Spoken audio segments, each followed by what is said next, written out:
Después de haberle adorado, de haberle cantado al Señor, de habernos unido a ese coro angelical que no cesa de decir santo, santo, santo es el Señor. Hemos cantado acerca de esos atributos del Señor, que es la bondad de Dios y bueno, su grandeza, y en que hay libertad en Cristo Jesús.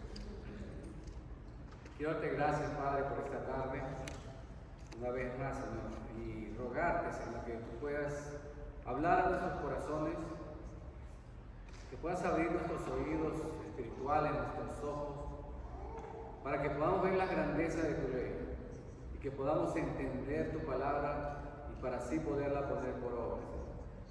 Te ruego que nos perdones, Señor, nuestra falta de entendimiento muchas veces, como cuando estabas con tus discípulos y les decías, tampoco vosotros habéis entendido, y ciertamente así nos sucede también a nosotros. Por tanto, te rogamos que nos perdones, Señor, y que nos ayudes a comprender tu palabra. Ayúdame a mí también a llevar tu palabra de una manera eficaz y sencilla, Señor, comprensible para todo hijo, no con palabras rebuscadas, Señor. Ayúdame a llevar tu palabra con sencillez de corazón, Padre. Te lo ruego en el nombre de Jesucristo. Amén y amén. Bien, queridos hermanos, entonces, ahora sí, semana pasada hablamos un poco acerca de las madres, ¿no? Del hecho, ¿no? Del regalo, de cómo lo que es el ser madre influía, ¿no? En cuanto al Señor. Alguna vez profetizó diciendo que la salvación vendría por medio del nacimiento de alguien, a través de una mujer. Y ese es nuestro Señor Jesucristo. Ahora bien, ahora nosotros vamos a continuar con el estudio que teníamos del libro de Santiago, ¿no?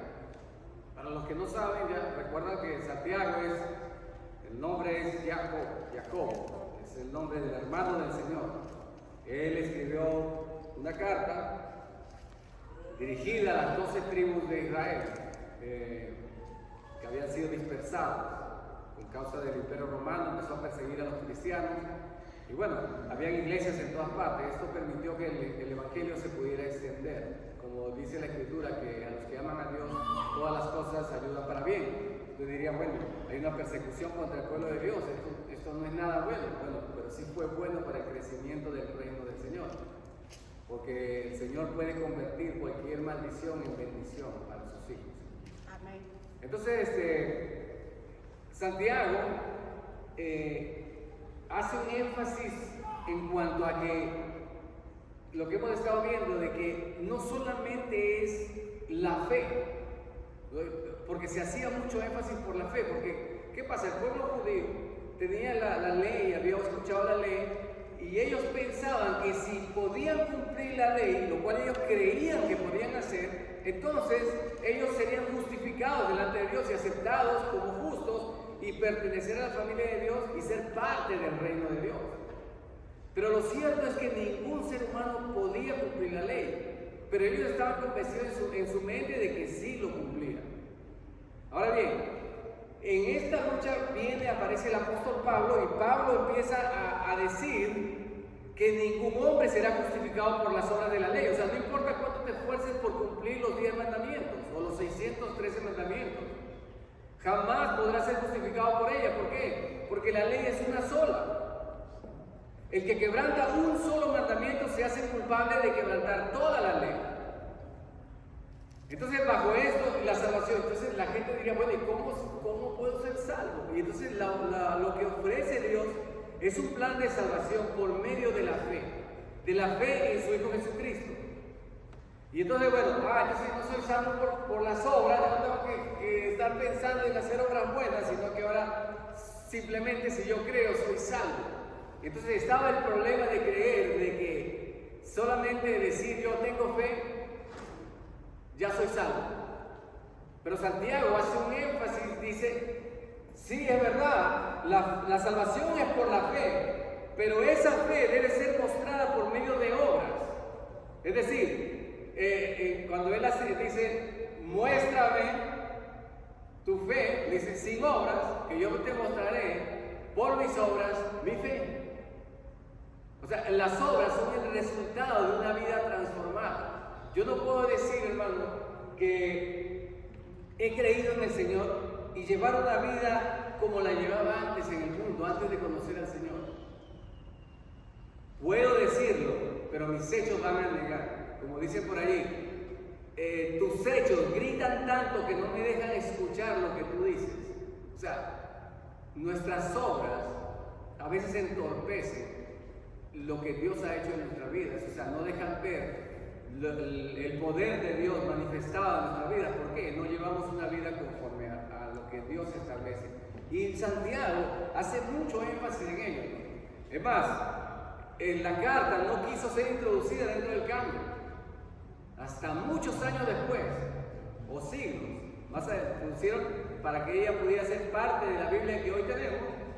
Porque decían, esto contradice mucho, habla de que las obras y cómo es por fe la salvación.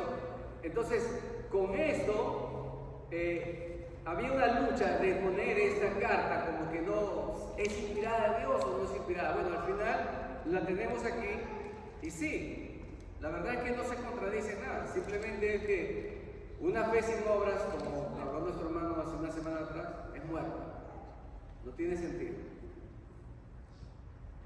Hoy hemos llegado al capítulo 4. Si recordarán, las semanas anteriores hemos estado estudiando en el capítulo 3 que hablaba sobre la lengua. Si ustedes recuerdan, la lengua, hay mucho poder en la lengua, en nuestro hablar.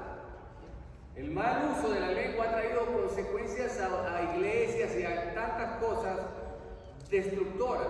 Con ella podemos bendecir, pero también podemos maldecir. O sea, hay un peligro, dice que es más, dice que es incontrolable, no lo podemos dominar nuestra lengua. Solamente bajo el Espíritu de Dios. Entonces, habló del peligro del esto de la lengua, y ahora, en el capítulo 4, él va a tocar, tratando de que podamos entender más o menos de qué se trata el capítulo 4, ¿no? Y vamos a encontrar que Santiago habla sobre básicamente dos cosas. Va a hablar en primer lugar sobre los enemigos a los cuales nosotros como cristianos debemos enfrentar. ¿Tenemos enemigos? Sí, lo tenemos. Y entonces él va a hablar en los capítulos del 4, capítulo 4, versos del 1 al 7, él va a hablar acerca de estos enemigos. Y después de los versos 7, o sea, a partir del 8 hasta el 17, él empieza a dar ciertos consejos para que nosotros podamos aplicar en nuestras vidas. Consejos prácticos para la vida diaria. Y de eso vamos a hablar hoy. Así que, si estamos listos, vamos a empezar con los enemigos que debemos enfrentar. Y es importante que nosotros conozcamos a nuestros enemigos, porque de lo contrario, puede venir y atacarnos por sorpresa, ¿correcto? Dice así la Escritura, si está conmigo en el capítulo 4 de Santiago, voy a leerlo del 1 al 7, dice así: ¿de dónde vienen las guerras y los pleitos entre vosotros? ¿No es de vuestras pasiones las cuales combaten en vuestros miembros? Codiciáis y no tenéis, matáis y ardéis de envidia y no podéis alcanzar, combatís y lucháis, pero no tenéis lo que deseáis porque no pedís. Pedís y no recibís porque pedís mal para gastar en vuestros deleites. Oh almas adúlteras, ¿no sabéis que la amistad del mundo es enemistad contra Dios? Cualquiera pues que quiera ser amigo del mundo se constituye enemigo de Dios. ¿O pensáis que la Escritura dice en vano, el Espíritu que Él ha hecho morar en nosotros nos anhela celosamente? Pero Él da mayor gracia, por esto dice, Dios resiste a los soberbios y da gracia a los humildes. Someteos pues a Dios, resistid al diablo y huirá de vosotros. Entonces, en estos 7 versos que acabamos de leer, vamos a encontrar que tenemos 3 enemigos, los cuales ya Pablo lo anticipó en su carta a los Efesios, que dice, en la carta a los Efesios dice el apóstol Pablo que Dios nos rescató, dice así, que nosotros, dice que Él nos dio vida cuando estábamos muertos en nuestros delitos y pecados. Y dice que en los cuales, o sea, en los delitos y pecados que andábamos en otro tiempo, siguiendo la corriente de este mundo. Ese es el primer enemigo, el mundo y todo lo que trae con él. Conforme al príncipe de la potestad del aire, es decir, el diablo, Es el segundo enemigo, el espíritu que ahora opera en los hijos de desobediencia, entre los cuales también todos nosotros vivimos en otro tiempo en los deseos de nuestra carne, haciendo la voluntad de la carne y de los pensamientos, y éramos por naturaleza hijos de ira, lo mismo que los demás. Ahí está el tercer enemigo, es nuestra carne, los deseos de nuestra naturaleza pecaminosa. Entonces, tres enemigos de los cuales debemos estar apercibidos. ¿Cuál es el primero? El mundo, el diablo y los deseos pecaminosos que se combaten en nosotros. Ahora bien, ven lo que dice, ¿de dónde vienen los pleitos? ¿Cuál es la razón de que existan los pleitos? Ya sea en nuestros hogares, en la iglesia, ¿de dónde nace esto?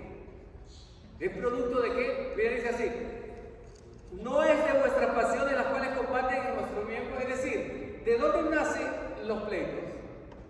Es de nuestros deseos pecaminosos que están dentro de nuestra naturaleza pecaminosa. Eso es lo primero que nosotros debemos advertir en la carne, la pecaminosidad que está en nuestra carne, ¿sí? La que nos lleva a hacer cosas que no queremos hacer, ¿sí? Nos lleva a mirar lo que no debemos mirar, a escuchar lo que no debemos escuchar, nos atrae, nos seducen cosas que Dios prohíbe, que sabemos que está mal, pero sin embargo nos dejamos como, tienen fuerza, nos atraen a hacer lo malo, a hacer las cosas que... Ahora, ese es un enemigo que está en nosotros, que es la carne, nuestra carne. El apóstol Pablo en el capítulo 7 de Romanos decía, porque lo que yo hago no lo entiendo, dice. Quizás usted se sienta así, porque no hago el bien que quiero, sino el mal que eso aborrezco, eso hago. O sea, veo que hay una ley en mí que se revela dentro de mí contra lo que Dios establece. Y estamos en claro, todos sentimos eso, ¿no? No, usted no es el único que siente esos deseos malos, que usted sabe que están mal, usted y yo sabemos que están mal, y ahí lo sentimos. Pero el mal no está en sentirlo, el mal está en seguir conforme a esos deseos. Y entonces, esa era la consecuencia o los problemas que había. Aquí estamos viendo, Santiago está siguiendo el mismo tema. Bueno, entre ustedes hay muchos pleitos. Hay maestros, lo vemos en el capítulo 3, que se están levantando y enseñando cosas según su sabiduría humana. Y esto está trayendo división y contienda. Ahora bien, ahora él está aclarando que esas contiendas nacen producto de ¿qué? Del egoísmo de cada uno. Dice, codiciáis, es decir, deseáis y no tenéis. O sea, deseas alcanzar cosas, usted y yo de pronto cosas y luchamos por esas y no las tenemos. No las alcanzamos, dice. Matáis y ardéis de envidia. Dice, bueno, ¿qué? Había gente que mataba. No, parece que él utiliza el mismo término de como el Señor lo utilizó. Ustedes recuerdan los fariseos en la época de Jesús, que ellos pensaban que podían cumplir la ley porque no habían matado a nadie, creían que eran que estaban libres, no eran culpables al menos de ese mandamiento que decía no matarás. Pero Jesús les dijo, cualquiera que aborrece a su hermano o cualquiera que llame necio a su hermano es culpable de homicidio. O sea, para Dios, cuando uno se enoja con alguien y manifiesta su ira, eso ya para el Señor es un homicidio. Dice, pero esto es tan grave, así de grave. Por eso es que es imposible para nosotros cumplir la ley de Dios. Es demasiado alta para nuestro estado, como somos nosotros, nuestra naturaleza tan pecaminosa, no puede cumplirla. Entonces dice, matáis y ardéis de envidia, o sea, pleitos y luchas. Envidia, deseamos cosas que otros tienen y nos molesta. De pronto el carro nuevo del hermano, la casa que es más bonita, o tiene más cuartos, qué sé yo, cualquier cosa. En toda área, en el canto, que canta mejor que yo, o suena esto mejor, en lo que sea, o sea, siempre va a haber algo que nos dé envidia. Esta es una obra de nuestra carne, nuestra naturaleza pecaminosa, un enemigo que no va a traer ningún beneficio ni a su congregación ni casa, ni a su propia vida, ni en su relación con el Señor. La envidia es algo que destruye. Dice que es cuando lo hablan los proverbios, dice que es como carcoma en los huesos, es decir, como artritis en los huesos.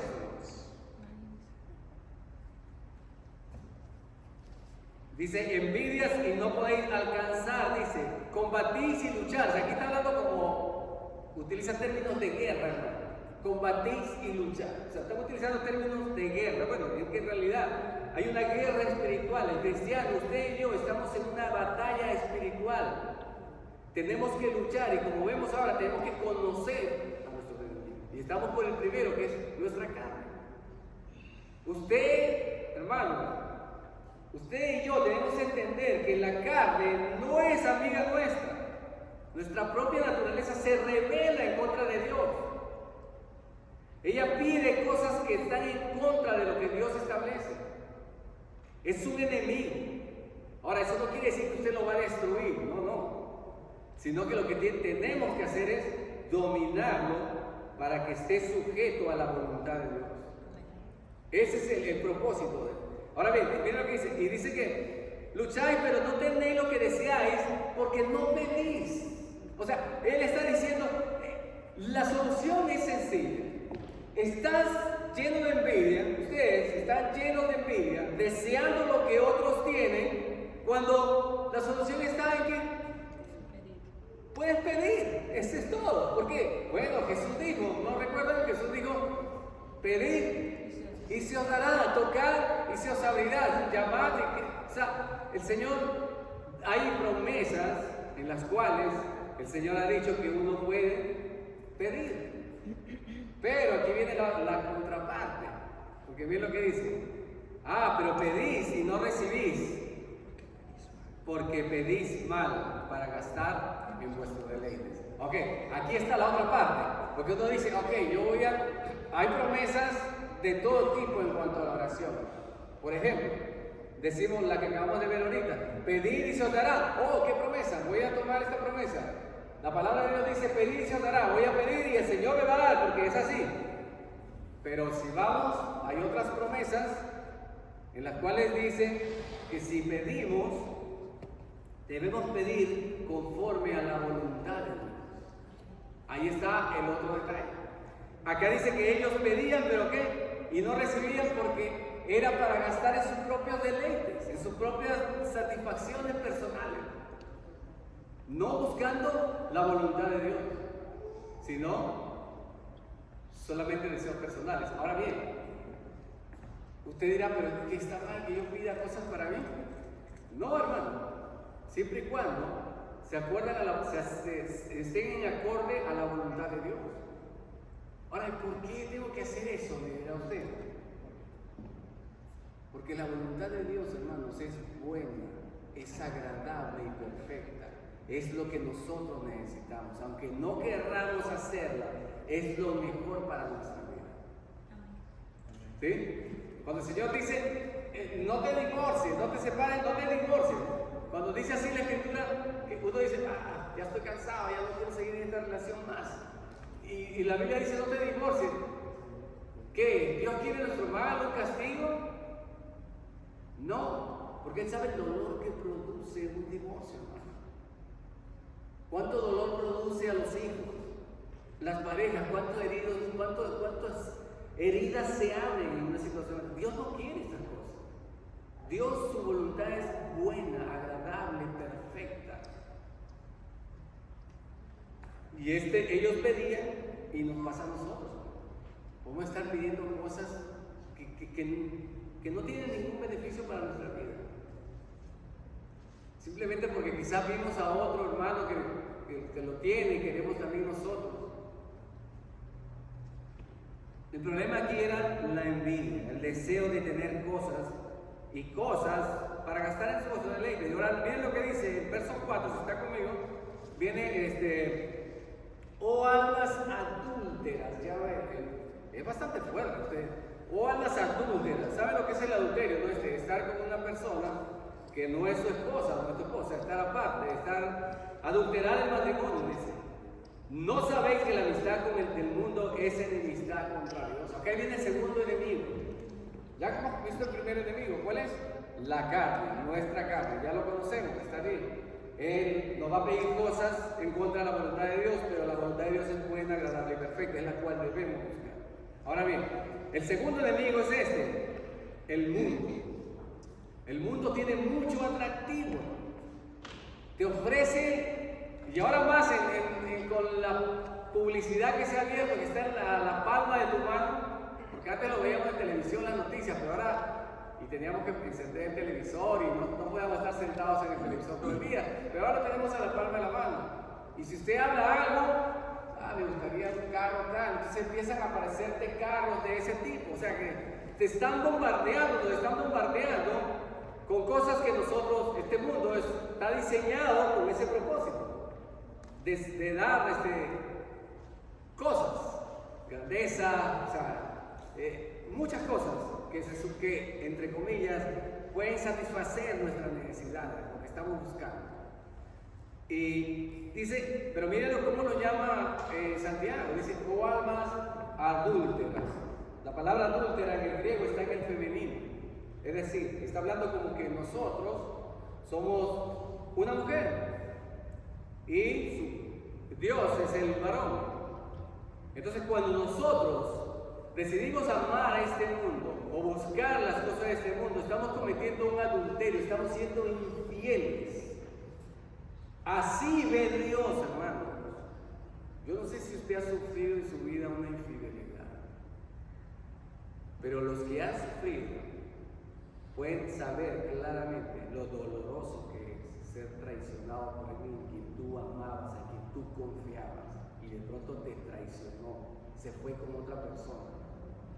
Es algo, una herida que tarda en sanarse.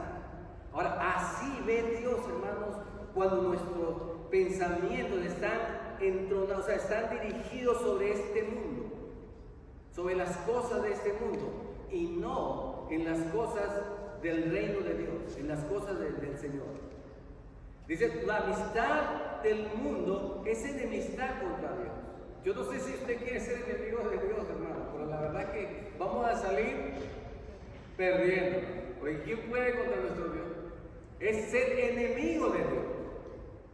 Cuando amamos al mundo, nuestra amistad con el mundo, dice, cualquiera pues que quiera ser amigo del mundo se constituye enemigo de Dios.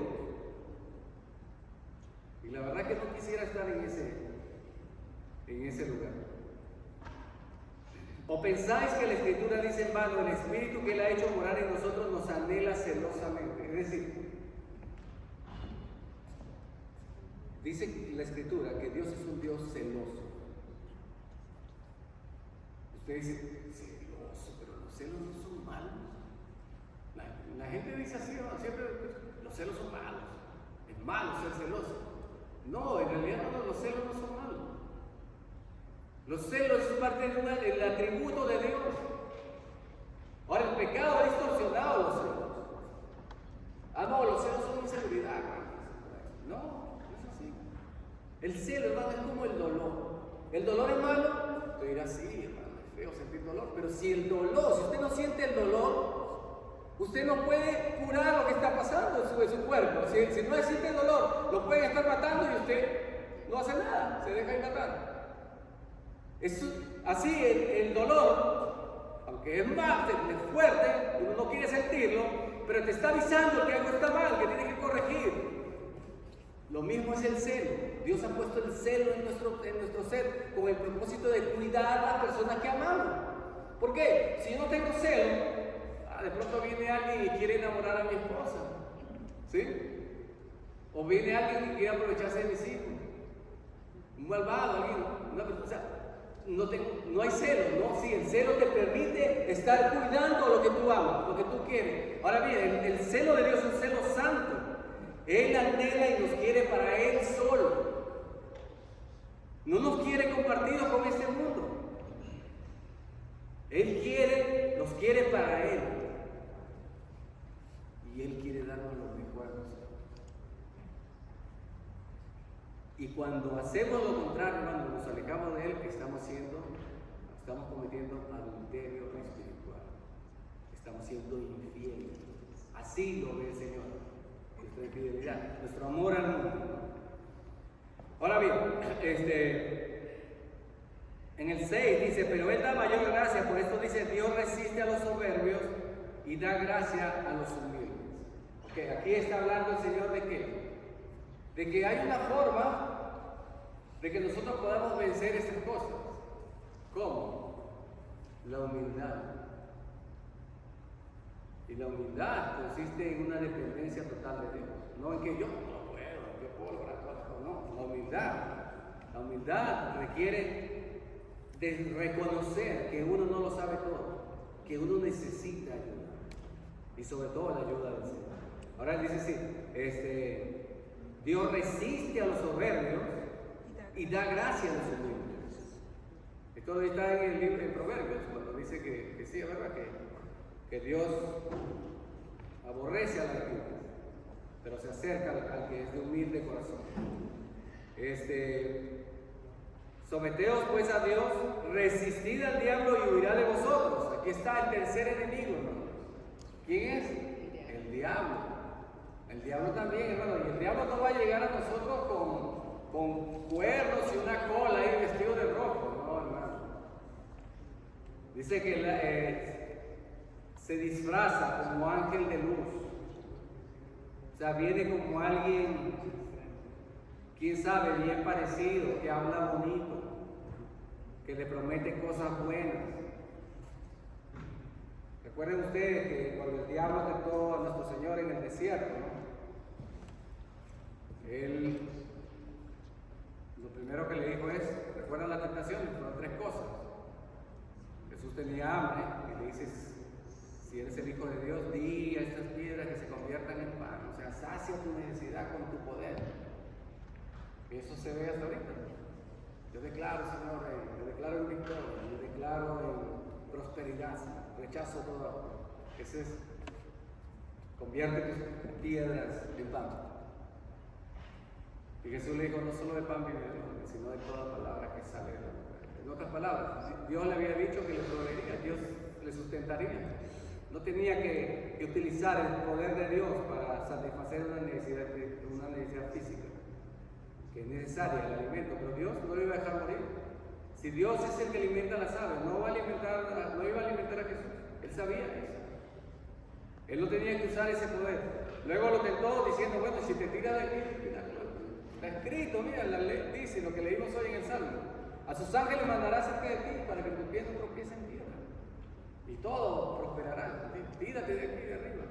Cuando la gente te vea que los ángeles te recogen, glorioso, una entrada triunfal, ¿qué más puedes pedir? Jesús le dijo, no tentarás al Señor tu Dios. Escrito está. Utilizó la palabra de Dios. Y al final le dijo, bueno, le mostró los reinos de este mundo, le dijo, todo esto te lo puedo dar si postrado me adorares. Y Jesús le dijo, quítate, apártate de mí, Satanás. Porque escrito está, solo al Señor tu Dios adorarás, solamente al que Él te puso. Entonces Jesús resistió al diablo. ¿Cómo? Porque aquí nos dice, resistir al diablo. ¿Pero cómo lo resistió? Con la palabra de Dios. Él habló la palabra de Dios. Es decir, cuando viene una tentación a nuestra vida, que nos quiere llevar a hacer algo que sabemos que está mal, tenemos que responder lo que dice la palabra. No sé qué ejemplo le puedo dar. Hay muchos, pero por ejemplo, no tengo dinero y se me presenta la oportunidad de tomar algo que no es mío y está ahí fácil, nadie se va a dar cuenta y es lo que yo necesito. Podría decir hasta, uy, Dios me lo proveyó, pero no es mío. Pero entonces escrito está, no robarás. Y el que robare, pagará ¿cuánto? 4 tantos si es descubierto. No quiero pagar 4 veces más esto, mejor voy a juntar mi dinero y me lo compro.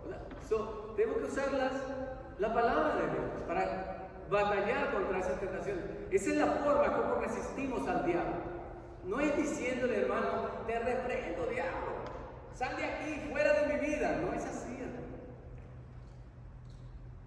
Es cuando resistimos al diablo, cuando viene una tentación a nuestra vida, Y nosotros utilizamos la palabra de Dios para derrotar esa. Bueno, se presenta a los jóvenes que están ahí buscando una niña, una joven, o inverso, que no es cristiano. Yo creo que nadie quiere tener el suelo al diablo, ¿cierto? Entonces, la idea es que un joven cristiano, una joven cristiana, su esposo o su esposa sean cristianos. Entonces de pronto se aparece alguien que no es cristiano y ¿será esta la voluntad de Dios? No lo es. No es la voluntad de Dios. Porque la Escritura dice, no os unáis en yugo desigual con los incrédulos. Entonces, es así, hermano, como nosotros podemos resistir al diablo. Y él huirá de vosotros. Recuerda que hizo Satanás, dice que se fue por breve tiempo, porque después volvió otra vez. Eso sí es verdad. Mientras estemos en este cuerpo, Satanás va a estar siempre tentándonos.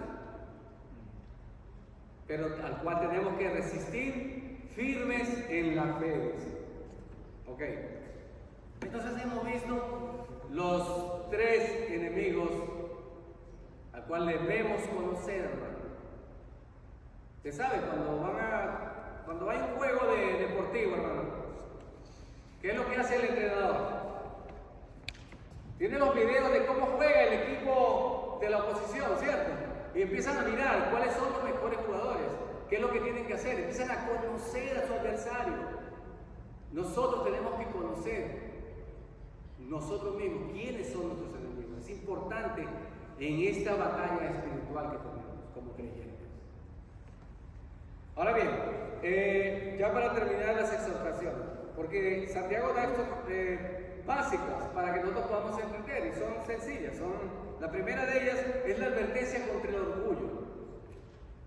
El orgullo es algo que está en nosotros, o sea, es algo que no lo podemos evitar. Nosotros siempre nos gusta que la gente diga que bien lo hiciste, la verdad es que te quedó bien, qué sé yo, o sea, el orgullo de enorgullecernos de algo.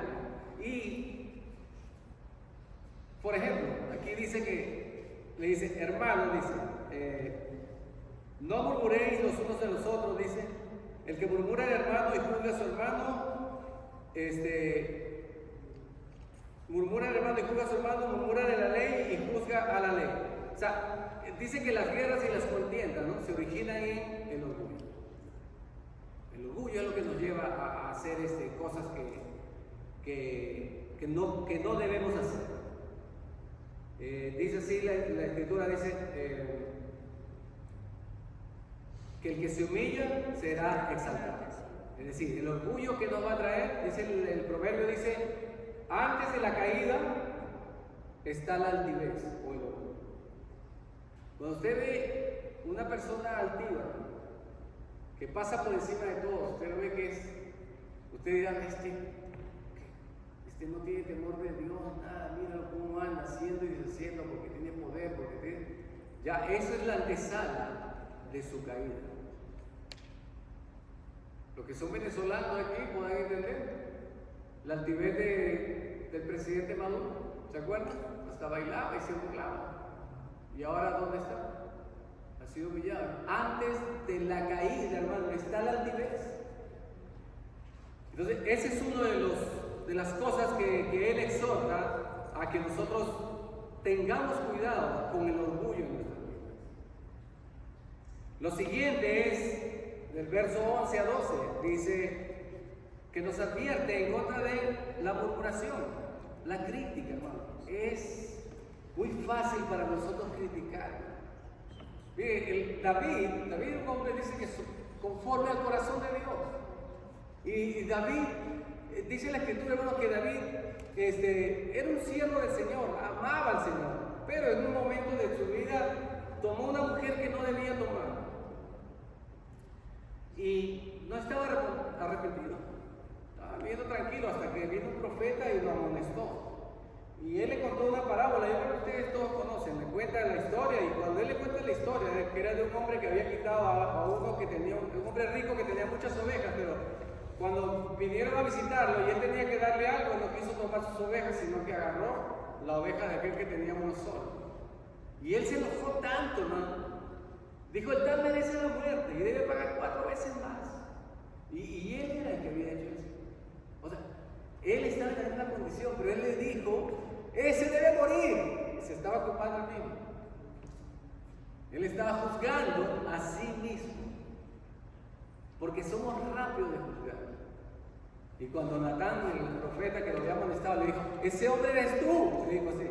O sea, Dios le dio luz, sí. ¿Estás juzgando, David? Tú has hecho lo mismo. O sea, eres digno de muerte. El Señor te ha perdonado. Pero sí pagó sus 4 tantos. Sí. Con sus hijos. Ok, entonces, el juzgar, hermanos, es algo que nosotros debemos quitarlo de nuestra vida. Debemos tratar de no juzgar los unos a los otros. Debemos juzgar ciertas cosas. Por ejemplo, usted debe juzgar si lo que yo estoy hablando es de Dios o no de Dios. Si soy un falso profeta, son cosas que nosotros debemos juzgar. ¿Está hablando correctamente o no? Eso es necesario. Dios quiere que usted discierna, juzgue entre lo bueno y lo malo. Eso sí. Lo que Dios no quiere es que juzguemos las situaciones de los hermanos, sus cosas que están viviendo en su vida, porque no tenemos capacidad de saber por qué ese hermano hizo esto, por qué hizo aquello. No quiere que nosotros nos estemos juzgando los unos a los otros. De ningún modo es lo que quiere. Usted puede decir, bueno, nos gusta juzgar, es muy fácil juzgar. Sin embargo, dice el Señor que por cada palabra ociosa que hablemos seremos juzgados. Tenemos que tener cuidado en nuestra habla. Esa es la segunda, cuando habla Él, dice que hermanos, no murmuréis los unos de los otros. El que murmura del hermano y juzga a su hermano, murmura de la ley y juzga la ley. Pero si tú juzgas a la ley, no eres hacedor de la ley, sino juez. Y uno solo es el dador de la ley, que puede salvar y perder. Pero tú, ¿quién eres para que juzgues a otro? O sea, le está diciendo, el único que puede juzgar es Dios. Ahora bien, muchos falsos profetas se escudan en esto, no juzguen, dicen, no, sí, hermano, usted tiene que juzgar que lo que se está hablando aquí desde un púlpito es de Dios o no es de Dios. Usted tiene esto es algo que Dios demanda. Dice que juzguemos que las profecías sean de Dios o no de Dios. Su vida está en juego. Pero no critica a tu hermano porque usa la barba larga, o está pelado, o tiene su vestimenta no le gusta, o está muy gordo, está muy flaco, o habla mal. No nos compete juzgar. O ha caído en algún pecado, no nos compete a nosotros juzgar. Pero sí juzguen. Juzguen entre lo bueno y lo malo. Si es de Dios o no es de Dios. Eso sí está. A eso nos llama el Señor. Ahora bien, y por último, la otra advertencia, y la última, es... No es la última, pero sí. Sí, es la última. Ya estoy aquí. Esa es la que está en el verso 13 al 17. Mire cómo dice. Vamos ahora a los que decís, hoy y mañana iremos a tal ciudad y estaremos allá un año y traficaremos y ganaremos. Cuando no sabéis lo que será mañana, porque ¿qué es vuestra vida? Ciertamente es neblina que aparece por un poco de tiempo y luego se desvanece. En su lugar, de lo cual debería decir, si el Señor quiere, viviremos y haremos esto o aquello. Pero ahora os jactáis en vuestras soberbias. Toda jactancia semejante es mala, y al que sabe hacer lo bueno y no lo hace, le es pecado. Entonces aquí estamos. ¿Qué es lo que dice? Una amonestación acerca de la soberbia, hermano. La soberbia es cuando nosotros queremos hacer cosas sin tomar en cuenta al Señor. Porque decimos, fíjese, mira, dice, los que decís, hoy y mañana iremos a tal ciudad y estaremos allá un año y traficaremos y ganaremos. Bueno, yo voy a hacer esto y voy a hacer aquí y vamos a negociar por aquí y después cuando agarremos esto vamos a hacer. Pero Dios no está en ninguna parte de su vida. ¿Le ha pasado a usted eso? ¿Nos ha pasado? Que no tomamos en cuenta a Dios cuando hacemos nuestros planes. Sí. voy a comprar ese carro, está bonito, la verdad es que me gustó y todo eso. Le pregunto al Señor, si es su voluntad, si es lo que Él quiere. Claro, Él quiere que yo ande en un carro, sí, por supuesto. Quiere que es una herramienta de trabajo, por sí, está bien. Pero de pronto no es el que usted necesita ahora. He visto casos, hermano, de personas que se meten en tremendas deudas, de carros que no necesitan. Solamente eso van a llenar nuestro ego para decir, yo ando en tremendo carro. Uy, qué buen carro tiene. Pero no lo necesitas y te trae problemas después, porque no puedes pagar. Y eso te trae problemas en tu hogar, con tu esposa, con tus hijos. ¿Por qué? No tengo dinero. No hay para pagar esto, no hay para pagar. ¿Por qué? Tienes algo que no estaba a tu alcance. Entonces, la soberbia, hermano, dice, los que decís, hoy y mañana, o sea, yo voy a hacer esto y mañana, y sin tomar en cuenta a Dios, sabiendo, hermano, ¿qué? Sabiendo que no somos nada, la vida nuestra está contada, hermano. Dice que debemos contar de manera sabia nuestros días, para que pongamos en ellos sabiduría. O sea, debemos saber en realidad que nuestros días son cortos, dice como la neblina, que pasa, que hoy está y mañana ya no, nuestros días son cortos. Entonces, ya el versículo 17 que lo leímos, ya con eso se resume, ¿ya? Dice que no solamente es, porque él está hablando de que debemos hacer cosas, no solamente es decir tengo fe, sino que tengo que mostrar una conducta que vaya de acuerdo a la fe que tengo. Pero ahora dice, aquí hay algo también, que no solamente es lo que hagas, sino aquello que dejas de hacer. Entonces dice, y al que sabe hacer lo bueno y no lo hace, eso también es pecado, lo que los puritanos llamaban los pecados de omisión. Recuerda que había pecados de comisión, es decir, los que cometemos, y los pecados de omisión son aquellos que debía haber hecho el bien, pero no lo hizo. Entonces, con esto cierra Santiago su discurso del capítulo 4. ¿Qué hemos aprendido de todo esto? Que estamos en medio de una batalla espiritual. Si alguien le dijo que el cristianismo es gozo, victoria, paz, te digo una verdad a medias, porque también es todo aquel que quiera vivir piadosamente en Cristo Jesús padecerá persecución. También es sufrimiento y prueba.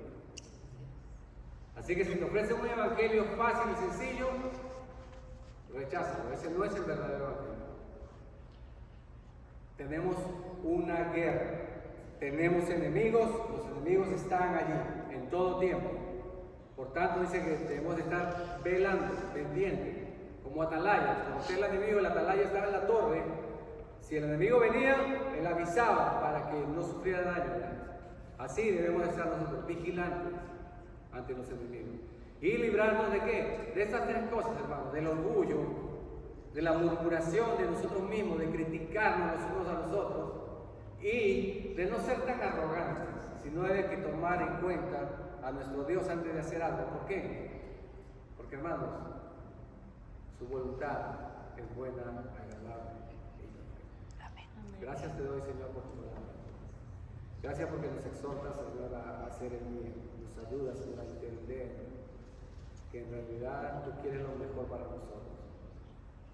Ayúdanos, Señor, ahora a poner por obra estas cosas, Señor. Haznos ver, Señor, cuando hay ese orgullo en nuestro corazón, Señor, esa altivez entre nosotros. Haznos ver, Señor, cuán desagradable, Señor, criticar a nuestros hermanos, Señor, para que frenemos nuestra lengua de hacerlo, Señor. Ayúdanos, Señor, a ser instrumentos limpios, Señor, para la gloria de tu nombre.